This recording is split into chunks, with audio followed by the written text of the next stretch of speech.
এই মুহূর্তে আমরা রয়েছি পল্লব কান্তি ঘোষ, তার আজকে জন্মদিন।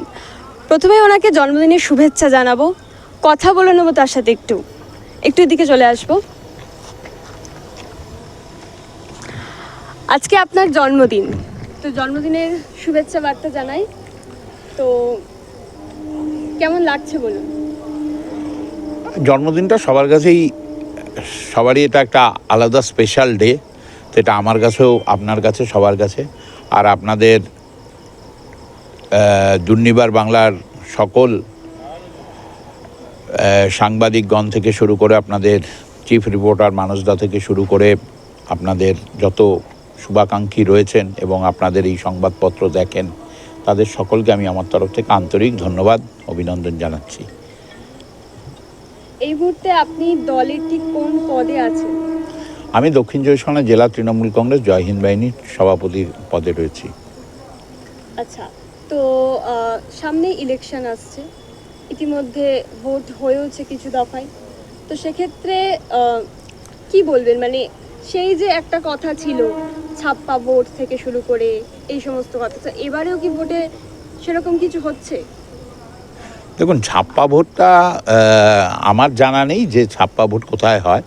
অন্ততপক্ষে তৃণমূল কংগ্রেস 2011 বা 2016 বা 2021-এ কোনো ভোটেই ছাপ্পা ভোট করে তৃণমূল কংগ্রেসকে পশ্চিমবাংলায় ক্ষমতায় আসেনি। কারণ এই তিনটে ভোটই বিধানসভার ভোটগুলো বেসিক্যালি কেন্দ্রীয় সরকারের নিরাপত্তা রক্ষী এবং কেন্দ্রীয় সরকারের তত্ত্বাবধানে হয়। এখানে ছাপ্পা ভোটের কোনো প্রশ্ন নেই। এখানে জনগণ দাঁড়িয়ে ভোট দেয়, আর জনগণ ব্যাপক সংখ্যক মানুষ মমতা বন্দ্যোপাধ্যায়কেই সমর্থন করেন বা তার উন্নয়নকে সমর্থন করেন। আপনার এই তৃণমূল কংগ্রেস দলে আসাটা কিভাবে?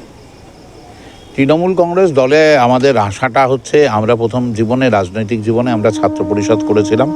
93 সনে আমরা ছাত্র পরিষদের সক্রিয় একজন কর্মী ছিলাম। পরবর্তীতে আমরা নেতৃত্ব দিতে শিখি বা নেতৃত্ব দিই।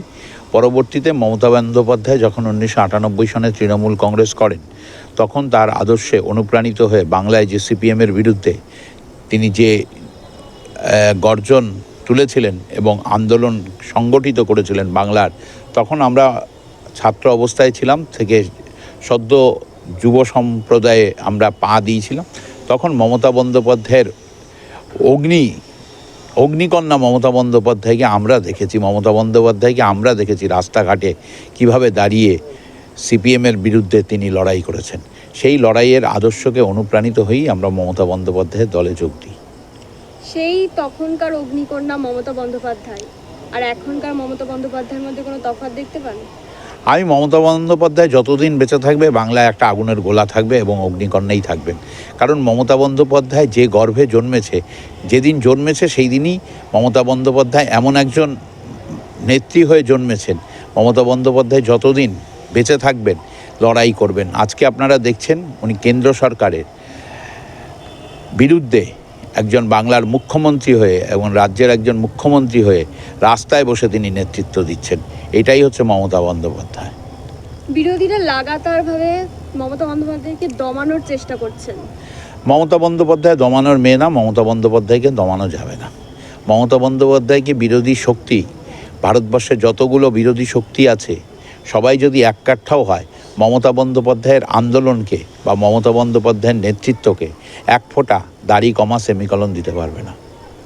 এই যে এত দুর্নীতি বা অপপ্রচার করা হচ্ছে তৃণমূল দলটার বিরুদ্ধে, সেটার প্রভাব কি এই লোকসভা নির্বাচনে আসবে?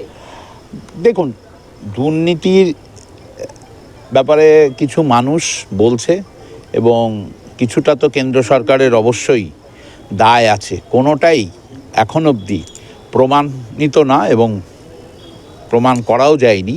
সেটা আপনি কোর্টে বলুন বা যে সকল এজেন্সিরা তদন্ত করছে, তারা কখনোই বলতে পারবে না যে এই ঘটনাটাতে এই মানুষটাকে দেখা গেছে যে টাকা নিতে বা তার বিরুদ্ধে একটা মানুষ গিয়ে, পশ্চিমবাংলার এতগুলো থানা রয়েছে, গিয়ে একটা কোর্টে গিয়ে কেস করেছে।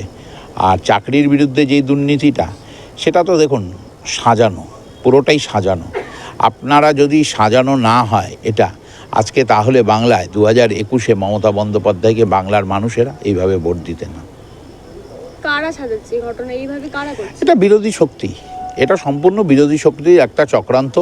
দিনের পর দিন কেন্দ্র সরকার পশ্চিমবাংলার মাটিতে তাদের দলকে শক্তিশালী করার জন্য চেষ্টা করছেন, অমিত শাহ থেকে শুরু করে নরেন্দ্র মোদী থেকে শুরু করে সকলে মিলে। কিন্তু তারা কি বাংলার মাটিতে শক্তিশালী হয়েছে? একদমই না। আর আগামী দিন বাংলার মাটিতে তারা শক্তিশালী হওয়ার মতো কোনো জায়গা তৈরি করেনি। আজকে আমফান ঝড় হলো এত বড়, আমরা দেখলাম বাংলায়। কোভিড-19 হলো, বাংলার মানুষের জন্য কেন্দ্র সরকার একটা কোনো প্যাকেজ দিয়েছে বলে আমার জানা নেই। তো সেই কারণে আমার মনে হয় বাংলার মাটিতে বাংলার মানুষেরা মমতা বন্দ্যোপাধ্যায়ের ওপর, এই সরকারের প্রতি বা আমাদের পার্টির সেকেন্ড ইন কমান্ড অভিষেক বন্দ্যোপাধ্যায়ের নেতৃত্বটাকেই ভালোবাসে। নরেন্দ্র মোদী এ রাজ্যে এসে বলেছেন যে ডাবল মুনাফা মানে সোলার প্যানেল প্রত্যেক বাড়ি বাড়ি বসিয়ে দেবে, প্রত্যেককে 75,000 করে টাকা দেবে। দেখুন, আমি আজকে আমার একটা শুভ জন্মদিনের দিন আমি দাঁড়িয়ে বলছি, উনি একটা বেসিক্যালি মিথ্যেবাদী। এটা ভারতবর্ষের মানুষের কাছে প্রমাণিত। কি করে প্রমাণিত? উনি বলেছিলেন 15 লাখ টাকা ঢুকবে 2018 নির্বাচনে, আপনারা সবাই জানেন। আপনি বলুন তো, আপনার অ্যাকাউন্টে কেন্দ্র সরকারের দেওয়া একটা টাকা এসছে কিনা? কিন্তু মমতা বন্দ্যোপাধ্যায়ের সামর্থ্য, আমাদের সরকারের সামর্থ্য অনুযায়ী আমরা প্রথমে দিয়েছিলাম 500 টাকা, পরবর্তীতে আমরা 1000 টাকা ঘোষণা করেছে। সেই টাকাটা কিন্তু আজকে বাংলার মানুষের ঘরে ঘরে লক্ষ্মীর ভাণ্ডার পৌঁছাচ্ছে। তার জন্যই মমতা বন্দ্যোপাধ্যায়কে বাংলার মানুষ বলছে আবার আমরা মমতা ব্যানার্জিকে চাই। যে কদিন আগে আমরা যে স্টিং অপারেশনটা দেখতে পেলাম, সেটা নিয়ে কি বলবেন? দেখুন, সন্দেশখালিতে ঘটনাটা একটা অবাঞ্ছিত ঘটনা আমি মনে করি। যারা ঘটনা ঘটিয়েছে তারা যদি আমাদের দলের সমর্থক বা আমাদের দলের নেতৃত্ব হয়ে থাকেন, তার যোগ্য শাস্তি তাদের পেতে হবে। এটা মমতা বন্দ্যোপাধ্যায় এবং অভিষেক বন্দ্যোপাধ্যায় সরকার চালাচ্ছে, তারা অবশ্যই পাবে।